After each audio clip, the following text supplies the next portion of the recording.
Hello everyone, welcome back to my channel again. आप सबका बहुत बहुत स्वागत है। चैप्टर 1 में हमने डिस्कस किया था मार्केट के रिगार्डिंग बेसिक्स। चैप्टर 1 पार्ट 1 में हमने इंट्रोडक्शन टू शेयर मार्केट के बारे में बहुत कुछ सीखा था। अगर आपने भी मिस किया है वो चैप्टर 1 पार्ट 1 का सीरीज, तो ऊपर आई बटन में आपको लिंक मिल जाएगा, तो आप आसानी से लिंक में प्रेस करके बहुत आसानी से वीडियो को देख सकते हो। तो चलिए, जैसे कि मैंने डिस्कस किया था कि मैंने डिस्कस करेंगे डिमांड जोन सप्लाई जोन के regarding. Demand zone supply zone क्या है ना, support resistance, type of investors traders, about candlestick pattern. तो ये हमारा पार्ट 2 है चैप्टर 1 का। तो इसमें हम ये तीनों पॉइंट को बहुत ब्रीफली डिस्कस करेंगे। तो चलिए, बने रहिए मेरे साथ। हम step by step stock market के हर एक एस्पेक्ट को सीखेंगे, समझेंगे। ओके, ये कंप्लीट चैप्टर खत्म होने के बाद मैं लाइव करूंगा, करके मैं आप सबको दिखाऊंगा कि आप लोगों ने क्या सीखा। तो चलिए स्टार्ट करते हैं इसको। फर्स्ट हम सीखेंगे demand zone and supply zone. Okay, support and resistance भी कहा जाता है इसे, सपोर्ट एंड रेजिस्टेंस।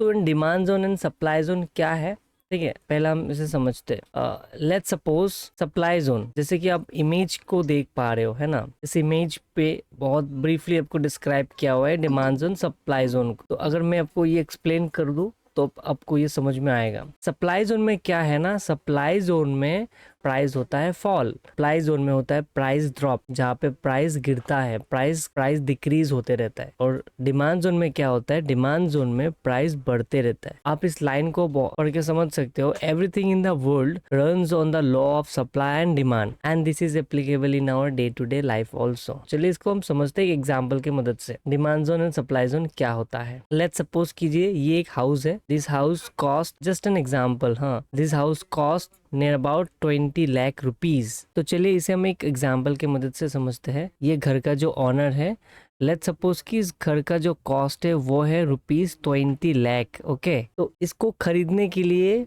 बहुत सारे लोग आ गए। लेट्स सपोज कीजिए कि इसमें से कोई पर्सन, सपोज कीजिए कि मिस्टर डी, इन्होंने कहा कि मैं इस घर को खरीदना चाहता हूँ और मैं इसके लिए पे करना चाहता हूँ नियर अबाउट 21 लाख। ठीक है, सेम दूसरा कोई बंदा आता है, वो बोलता है कि मैं दूंगा उसको 22 लाख, काइंडली आप मुझे घर को सेल कर दो। फिर ऐसे क्या होता है, ऐसे करते हुए डिमांड जो है बढ़ते जाता है ना। This is called demand zone, जहाँ पे प्राइस बढ़ने लगता है, जहाँ पे बीडिंग स्टार्ट होता है। इधर में आप एक चीज फॉलो करो कि इधर में सेलर सिर्फ एक है, लेकिन इसको बाय करने के लिए बहुत सारा आदमी है ना। तो अभी सेलर क्या चाहेगा, सेलर वही चाहेगा कि जो इस घर को ज्यादा से ज्यादा दाम में खरीदेगा, सेलर उसको ही सेल करेगा। लेट्स सपोज कि अभी ये बंदा जो आता है वो बोलता है कि मैं इस घर का 30 लाख रुपीस दूंगा। अल्टीमेटली सेलर क्या करेगा, अल्टीमेटली सेलर 30 लाख वाले बंदे को ये घर सेल कर देगा। ओके, जिस कारण प्राइस हमारा बढ़ते जाएगा, बढ़ते जाएगा, जैसे जैसे बोली लगता रहेगा। ओके, तो ये था एक एग्जांपल डिमांड जोन, जो हमारे डे टू डे लाइफ में भी एप्लीकेबल होता है, और वही चीज मार्केट में भी एप्लीकेबल होता है। ये भी मैं आपको समझाऊंगा। आप सिंपली ये चीज को समझो, जो डिमांड के कारण कैसे प्राइस बढ़ता गया। क्योंकि डिमांड के कारण क्या हुआ, हर कोई बोली लगाना चाहता है, हर कोई घर को खरीदना चाहता है। तो जो पर्सन मैक्सिमम बोली लगाएगा उसी का ही ये घर बन जाएगा। चलिए हम एग्जांपल की मदद समझते हैं इसको। अच्छा, लॉकडाउन में क्या सिनेरियो हुआ था। लॉकडाउन में जो मछली, जो फिश हमें ₹150 पर केजी मिल रहा था। ओके, 150 पर केजी मिल रहा था, बट तुरंत ही लॉकडाउन आने के बाद प्राइस पहुंचता है ₹500 पर केजी। तो ये एक ऐसा सिनेरियो बना था जहाँ पे लोग फिश खरीदने के लिए पागल हो चुके थे। जो 150 पहले मिलता था उसके ऊपर वो लोग बोली लगा रहा था। कोई बंदा आ रहा था, वो बोल रहा था कि इस फिश का मैं 200 दूंगा पर केजी। कोई आके बोलेगा कि मैं इसको 300 दूंगा। कोई आके बोलता है कि मैं इसका 400 दूंगा पर केजी। कोई आके बोलता है मैं इसका 450 दूंगा, आप मेरे को दे दो, है ना। अल्टीमेटली डिमांड के कारण प्राइस हमारा जो है बढ़ता गया, बढ़ता गया। आई होप कि आप समझ रहे हो, है ना। अल्टीमेटली डिमांड के कारण प्राइस जो होता है हमेशा बढ़ते जाता है, और यही चीज हमारे स्टॉक मार्केट में भी होता है। स्टॉक मार्केट को भी खरीदने के लिए लोग बोली लगाते हैं, बिड करते हैं, आस्किंग करते हैं। उस दौरान प्राइस जो है फ्लक्चुएट करता है, कभी बढ़ता है, कभी घटता है। तो चलिए देखते हैं स्टॉक मार्केट में ये डिमांड जोन, सपोर्ट जोन कैसा काम करता है, राइट। जैसे कि आप देख पा रहे हो ये ग्राफ स्टॉक मार्केट का, जैसे जैसे कैंडल्स नीचे की तरफ आ रहे हैं प्राइस जो है हमारा फॉल होते जाता है,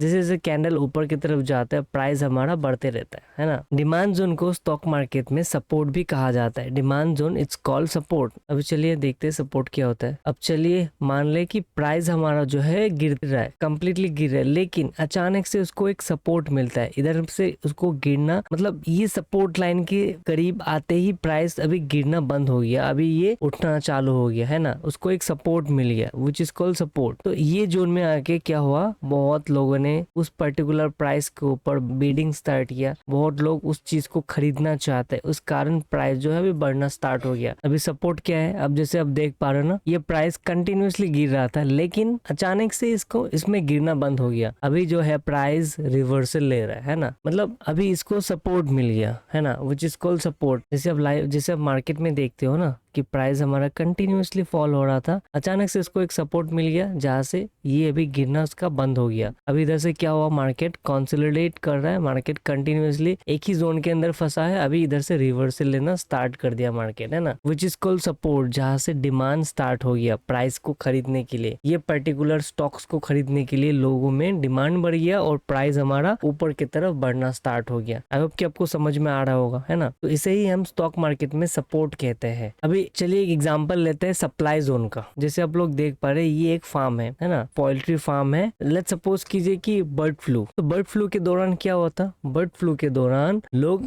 हर एक मुर्गियों को मार रहा था। जो मुर्गियां पहले 200 रुपए 200 पर केजी सेल हुआ करता था, आफ्टर बर्ड फ्लू वो मुर्गियां ₹50 के भाव सेल होना स्टार्ट हो गया। क्यों? क्योंकि लोग मुर्गियां खाना नहीं चाह रहा था है ना, इसके कारण लगातार प्राइस जो है डिमांड नहीं होने के कारण फॉल होता गया। अभी आप समझ रहे हो कैसे ना। तो अल्टीमेटली क्या हो रहा है कि सप्लाई जोन के कारण जो है प्राइस हमारा गिरते रहता है ना। तो जैसे हमारे डे टू डे लाइफ में भी ये एप्लीकेबल है, स्टॉक मार्केट में भी सेम टू सेम एप्लीकेबल है। जैसे मैंने एग्जांपल लिया था लॉकडाउन का, सपोज कीजिए ये कंपनी का स्टॉक है ना, ये कंपनी जो है ज्वेलरी बनाता है। ओके, लॉकडाउन में कोई ज्वेलरी खरीदेगा भला? ऑफ कोर्स नहीं खरीदेगा है ना। हमारे स्टॉक मार्केट में भी सप्लाई जोन के कारण जो है प्राइस हमेशा गिरते रहता है। ओके, सप्लाई जोन को कहा जाता है रेजिस्टेंस। ओके, स्टॉक मार्केट में सप्लाई जोन को कहा जाता है रेजिस्टेंस। अभी आप एक बात समझिए, प्राइस तो कंटिन्यूअसली उठते जा रहा था राइट, लेकिन ये बढ़ते बढ़ते इसको कहीं पे ऑब्स्टेकल मिला, इसको कहीं पे रेजिस्टेंस मिल गया, which is called resistance. Supply zone मतलब यहाँ पे सेलर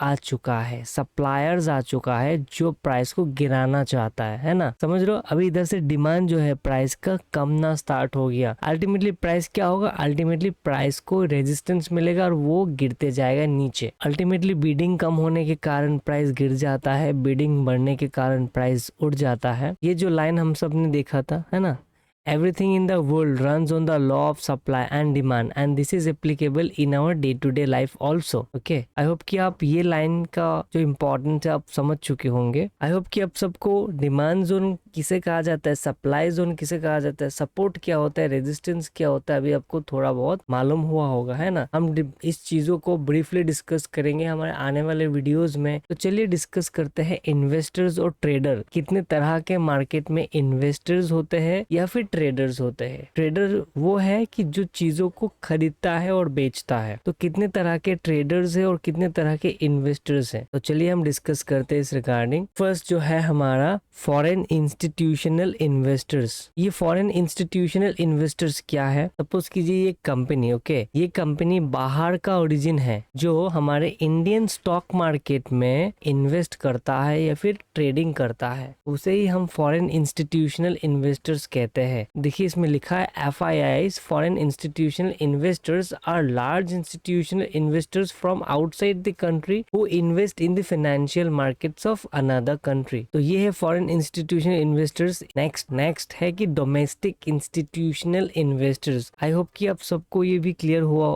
हुआ होगा कि डोमेस्टिक इंस्टीट्यूशनल इन्वेस्टर्स क्या है ना। डोमेस्टिक इंस्टीट्यूशनल इन्वेस्टर्स वो है जो कंपनी हमारे ही खुद के देश का है, ओरिजिन का है ना, उसे हम कहते हैं domestic institutional investors, DII। Domestic institutional investors are institutional investors based on with in the country where they invest. समझ रहे हो ना, ये लाइन बहुत सुंदर सबको डिस्क्राइब कर रहा है कि डोमेस्टिक इंस्टीट्यूशनल इन्वेस्टर्स क्या है। अभी हमें पता चला कि दो तरह के इंस्टीट्यूशनल इन्वेस्टर्स है, एक है फॉरेन इंस्टीट्यूशनल इन्वेस्टर और दूसरा है डोमेस्टिक इंस्टीट्यूशनल इन्वेस्टर्स। तो चलिए देखते हैं नेक्स्ट है रिटेल इन्वेस्टर्स। ओके, तो रिटेल इन्वेस्टर्स कौन होते हैं? रिटेल इन्वेस्टर्स होते हैं आप और हम जैसे लोग जो घर बैठे स्टॉक्स को बाय या फिर सेल करते हैं। Okay, retail investors are individual investors who buy and sell, are individual investors okay, who buy and sell securities for their personal investment portfolios. ये होते हैं आप और हम जैसे इंसान, ना ही कोई बड़ा ऑर्गेनाइजेशन होता है, ना ही कोई बड़ा फाइनेंशियल इंस्टीट्यूशनल होता है। ये होता है एक इंडिविजुअल इन्वेस्टर। आई होप कि आपको समझ में आ गया होगा रिटेल इन्वेस्टर्स, क्योंकि स्टॉक मार्केट में घुसने से पहले हमें ये चीज क्लियर होना बहुत इंपॉर्टेंट है। तो नेक्स्ट देखते हैं प्रो इन्वेस्टर्स। तो प्रो इन्वेस्टर्स सोच के आपके माइंड में क्या आ रहा है? सो प्रो इन्वेस्टर्स होते हैं वही इन्वेस्टर्स जो एक्सपीरियंस्ड इंडिविजुअल होते हैं, एंटिटी होते हैं, deep knowledge of market dynamics होते हैं जिसके पास। लेट्स सपोज कीजिए ब्रोकर हाउस, जिस फाइनेंशियल ब्रोकर हाउस के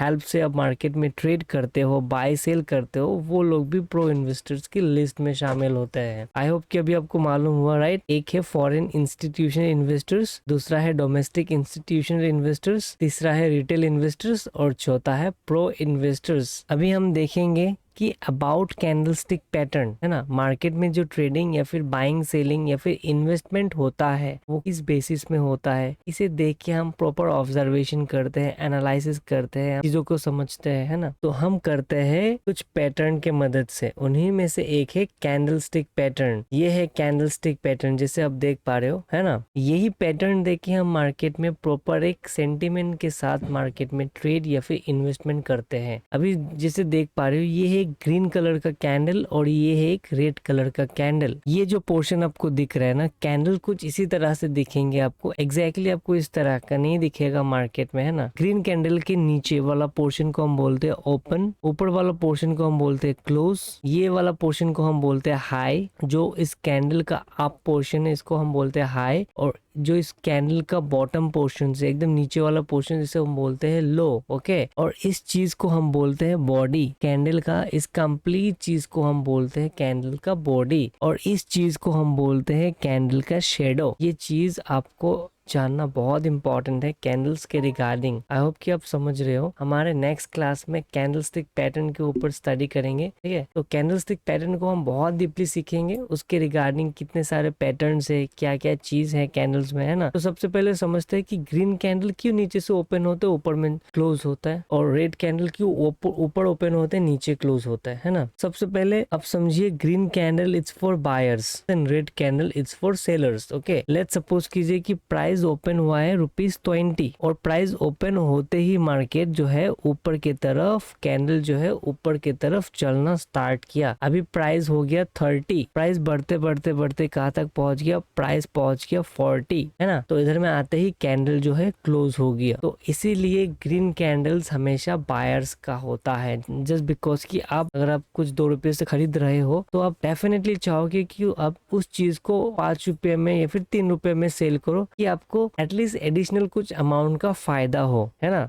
तो वो होता है मार्केट में बायर्स। और रेड कैंडल्स होता है फॉर सेलर्स, क्योंकि रेड कैंडल्स में क्या होता है? सप्लाई आता है, प्राइस जो है फॉल होता है। लेट्स सपोज कीजिए कि प्राइस जो है हमारा ओपन हुआ ₹20 में, प्राइस ओपन होते ही प्राइस जो है हमारा आ गया ₹15 में, ₹15 में आते ही प्राइस आ गया ₹10, है ना। तो ₹10 में आते ही हमारा जो है कैंडल क्लोज हो गया। लेकिन इसमें हम क्या देख पा रहे हैं? हम देख पा रहे कि प्राइस का गिरावट जस्ट बिकॉज की सप्लाई जोन, जैसे कि मैंने आपको कहा था, है ना, सप्लाई जोन के कारण प्राइस जो है गिरता है और डिमांड जोन के कारण जो है प्राइस बढ़ता है। आई होप कि आपको समझ में आ गया होगा। So green candle it's for demand zone, demand zone के कारण ग्रीन कैंडल्स बनते हैं और सप्लाई जोन के कारण रेड कैंडल्स बनते हैं। ओके, तो चलिए अभी हम डिस्कस करते हैं अभी आज हमने क्या सीखा और हमारे डे टू डे लाइफ में ये कैसे इम्पैक्ट होता है। तो chapter 1 introduction to share market part 2 में हमने क्या सीखा, डिमांड जोन, सप्लाई जोन, है ना, जिसे सपोर्ट एंड रेजिस्टेंस भी कहा जाता है ना। डिमांड जोन के कारण प्राइस जो है हमेशा बढ़ते रहता है, सप्लाई जोन के कारण हमेशा जो है प्राइस गिरते रहता है। टाइप्स ऑफ इन्वेस्टर्स, मार्केट में कितने तरह के इन्वेस्टर्स हैं, है ना, कितने तरह के ट्रेडर्स हैं, ये सीखा। और नेक्स्ट कैंडलस्टिक पैटर्न। कैंडलस्टिक क्या होता है, कैंडलस्टिक कैसे हमें हेल्प करता है, तो हमारे अपकमिंग क्लास में हम कैंडलस्टिक को एकदम डीपली सीखेंगे, कैंडलस्टिक पैटर्न को सीखेंगे, जिसे देख के हम बाय या फिर इन्वेस्टमेंट ट्रेड सेल करते हैं, है ना। इस चीज को हम सीखेंगे हमारे अपकमिंग क्लास में। आई होप कि आपको ये वीडियो हमारा अच्छा लगा। मैं फ्रीक्वेंटली वीडियोस अपलोड करता रहूंगा, step by step stock market के इस सीरीज को कंप्लीट भी करेंगे,